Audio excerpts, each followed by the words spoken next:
Hello guys, and welcome back to the 12th and final episode of the alternative future of the world. Now, as you can see currently, there isn't much enemies of the western side.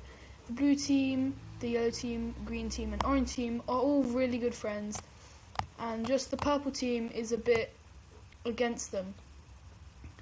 And so in this video we're going to have a massive war, which is a bit of foreshadowing. And yeah, so the first thing that happens is this team is now going to be the red team and invite a country who wish they could have former power but no longer do, Russia, who then invites its ally Belarus.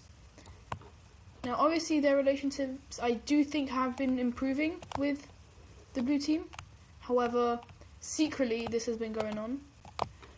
Then Mexico as well joins because they've gotten a new dictatorship, and so yeah. Then Brazil country wants their land back, and Indonesia just wants to prove how strong they are. And with Russia as well, Kazakhstan and this country joins in, and these guys and Afghanistan. And suddenly this country is actually seeming like it's a force to be reckoned with. And finally joining them is actually South Africa.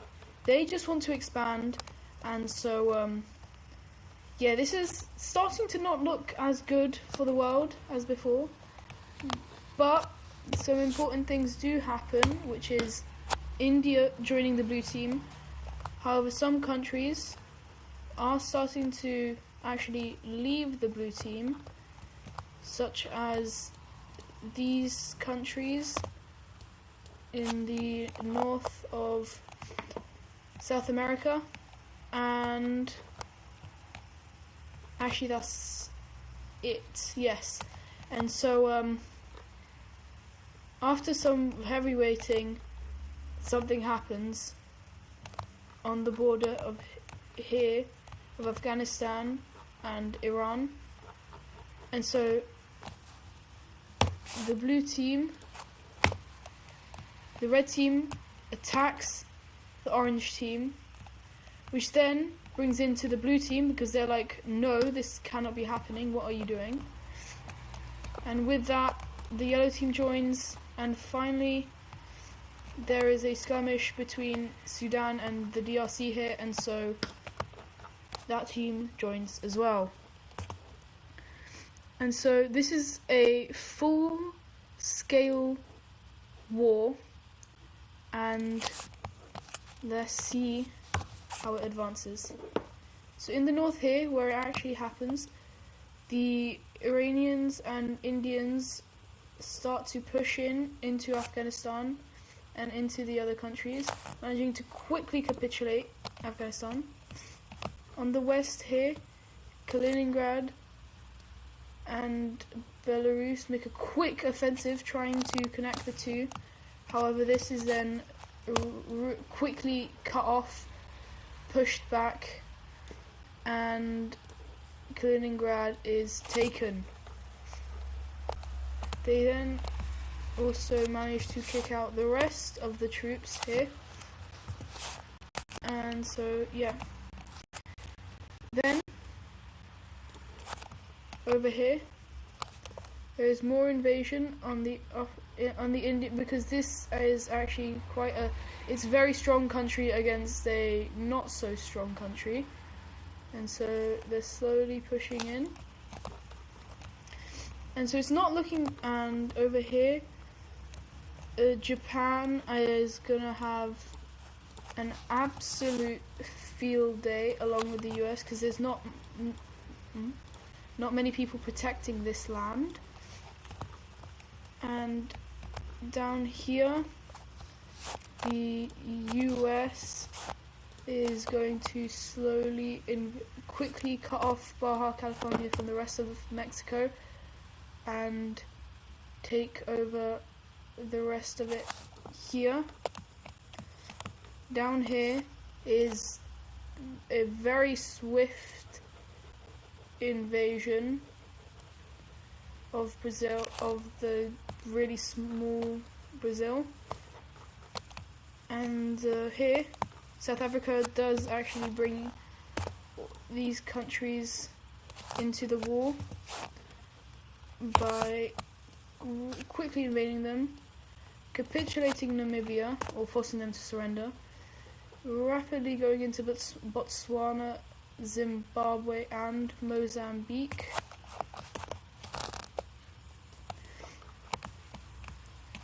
And up here there's also good gains from the red team. Africa is probably their strongest area, because it is technically still this team's home base.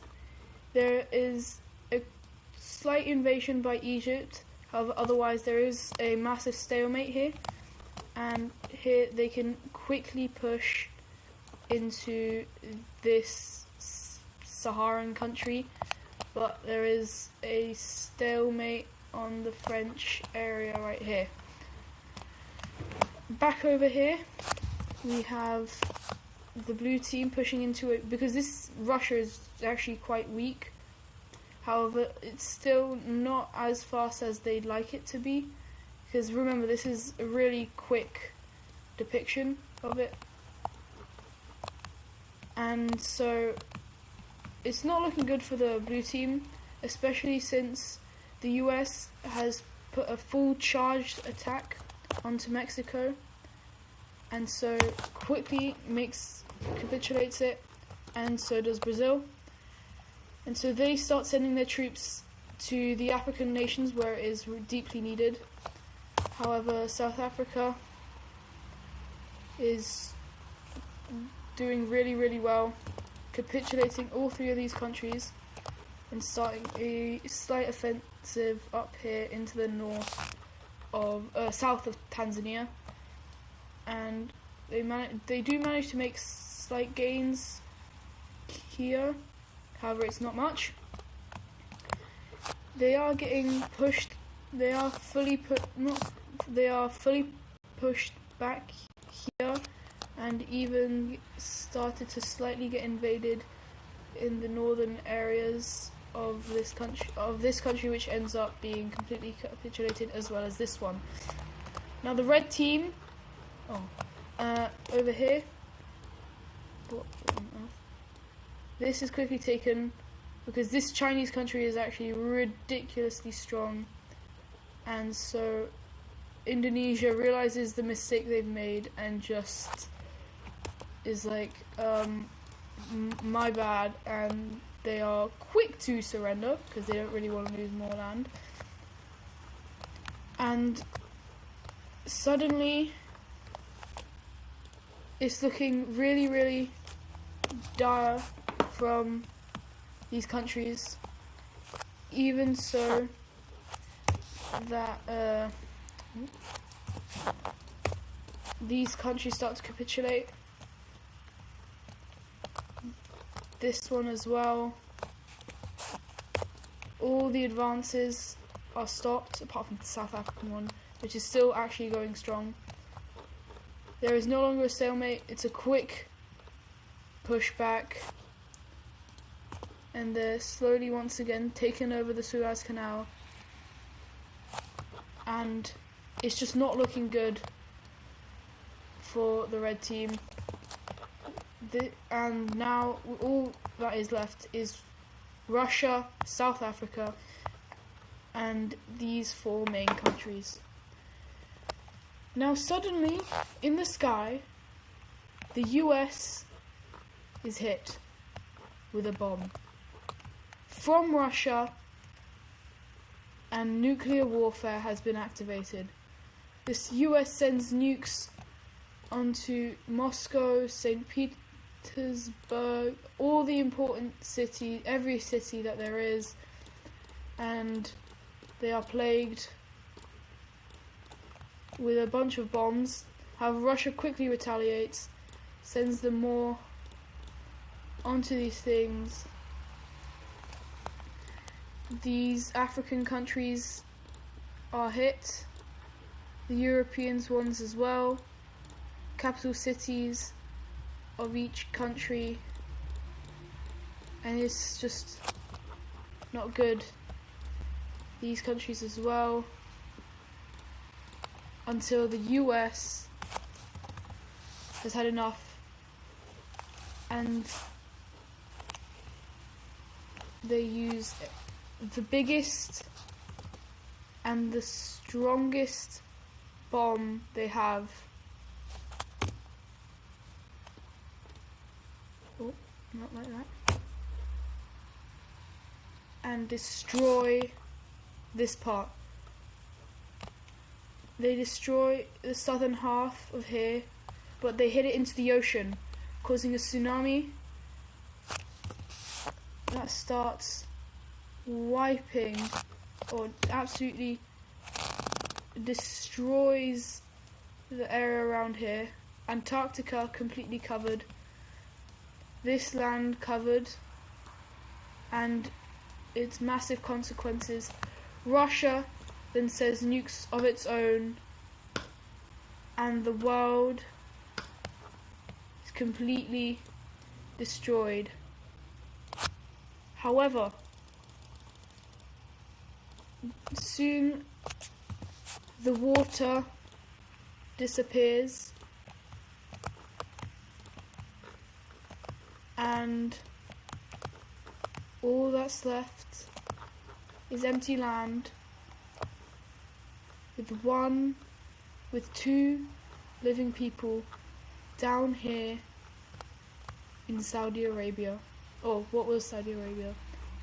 And so all that is left is a barren land ready for the exploration of two people, two newborn babies. The world must be restarted. The war has destroyed the world, and that is the end. Well, thank you for watching this season, this alternate future of the world. I hope you enjoyed, and with that ending, there may be something hinting to the next series. Thank you, and goodbye.